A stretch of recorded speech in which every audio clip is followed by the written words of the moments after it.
Okay.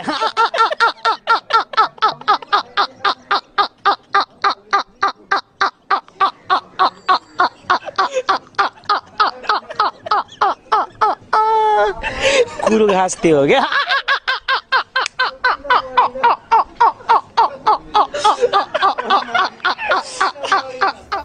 So ito mga ka-hamster, ipapakita natin ngayon yung Syrian hamster kasi maraming mga keeper o breeder ang nalilito dito dahil sabi nga nila ang Syrian hamster ay dalawang klase, ang teddy bear hamster at ang golden hamster. Ano nga ba yung pinagkaiba nito? Dito sa video natin na to lilinawin natin, okay? Kasi may mga nagsasabi na ang long hair hamster daw po ang teddy bear hamster at ang short hair hamster naman daw po is yung golden. Hindi po ito tama, mali po ito. Ito po, ganito po yung tamang paliwanag po dito, okay? Ito, papakita natin. May kita nyo, dito sa left side natin, teddy bear hamster po yan parehas. Okay? Nakikita nyo? Ang pinakamahaba po talaga na balahibo ng hamster, long hair, is yung male. At ang short hair po nila is yung female. Yan, kaya mapapansin nyo. Ayan o. Yan yung female natin. Makikita nyo. Ngayon, sa golden hamster naman po, walang short hair na tinatawag. Bakit? Dahil ang golden hamster po, ganito ang mga balahibo nila. Ayan, kung mapapansin nyo, ang laki ng difference ng balahibo pagdating sa short hair na sinasabi. Pagdating sa teddy bear, nakikita nyo yung balahibo nung ating female na teddy bear, di ba? Sa golden hamster. Ayan o, makikita nyo yung pagkakaiba. Okay, makikita nyo yan sa pitan. Ito. Ayan o, ganun yung itsura nung ano nila, yung mga balahibo sa puwet. Ito, yung ating teddy bear hamster na female, na short hair. Ganyan, kasi wala po kayo makikitang female na teddy bear hamster na ganito kahaba ang balahibo. Ang lahat po ng teddy bear na mahabang balahibo is mga male. Ang mga female naman po nila is short hair.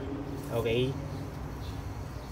Diyan po sila nalilito eh. Sinasabi kasi nila na ang golden daw po, ganito, is short hair. Hindi po short hair to. Ito yung mga normal na haba ng balahibo ng mga golden. Okay? Sa teddy bear hamster po kasi, kaya may tinatawag na long hair at saka short hair. Kasi po, sa ano po nila sa mutation nila. Okay?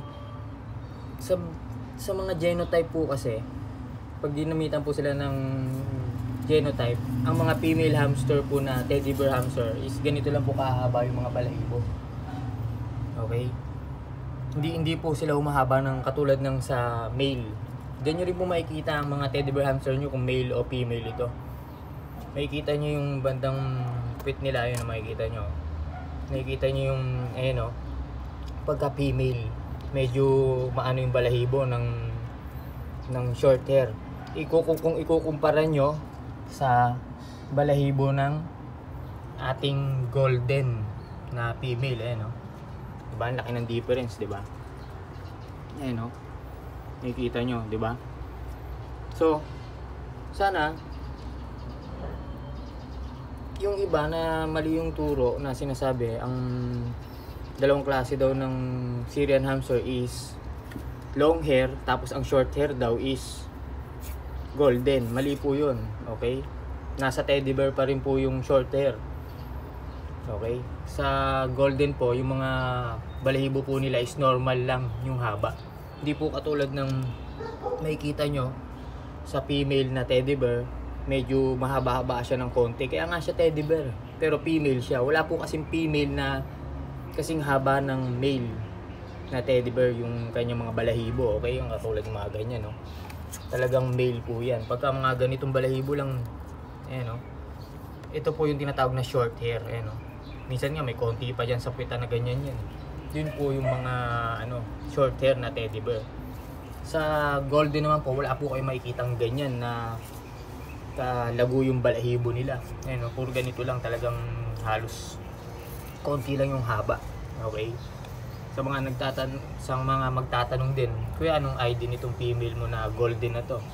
Ito po is raw and cream. Okay? Raw and cream po yan pag mga ganyang kulay.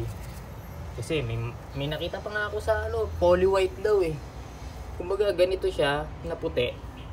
Ito solid yellow na na satin. Okay? Ngayon, may nakita ako poly white na ganito. Ang sabi niya is poly white daw. Hindi magiging poly white ang ganung klase dahil wala naman itong spot sa ibabaw. Kahit na magkaroon pa ito ng spot sa ilalim, hindi pa rin siya magiging poly white. Okay? Kasi kitang-kita naman dun sa mutation ng hamster na pinakita niya. Mas kilala yun sa tawag na dark-eared white hamster o black-eared white hamster. Okay? So ngayon pinagpipilitan pa rin niya yung pag-ID niya na ganito dahil daw sa mag-google daw muna tayo. Okay? Yan yung mga napapala ng mga nag-google. Diba? Wala ka pa kasing masyadong sapat na experience kaya mo nasabi yan. Kaya nga yung mga ID mo mali-mali. Ako pa tatanungin mo pagdating sa Syrian. Ganyan magpaliwanag sa Syrian. Ang teddy bear hamster, magkasama yung teddy bear hamster, isang long hair at saka isang short hair. Okay? Tapos sa golden natin, makikita mo, ang mga pure nila is normal lang. Ang laki ng pagkakaiba. Makikita mo, medyo parang chubby yung female hamster ng mga teddy bear dahil nga mas sila, malalago yung balahibo. Hindi katulad ng golden na halos maikli lang, di ba? Ganyan po ang tamang pagpapaliwanag po. Isang long hair sa teddy bear hamster at isang short hair sa teddy bear hamster na female. Ang long hair po nila, inuulit ko po, is male. Ang short hair nila is female. Okay? Sa golden naman, ang male nila at ang female, parehas lang ng haba ng mga balahibo. Okay? So, paano? Ayan sana naintindihan nyo, hindi yung basta makikinig na lang kayo sa mga nagpapanggap na pioneer. Okay? Kasi yung turo nila na mali, pagka yan natutunan ng mga bago, wala na, diba? Magkakagulo na ang pag-ID nila, lalo na sa Syrian. Napakadaming genotype ng mga Syrian. Okay? So paano? Nakatulong po sana sa inyo, mga hamster.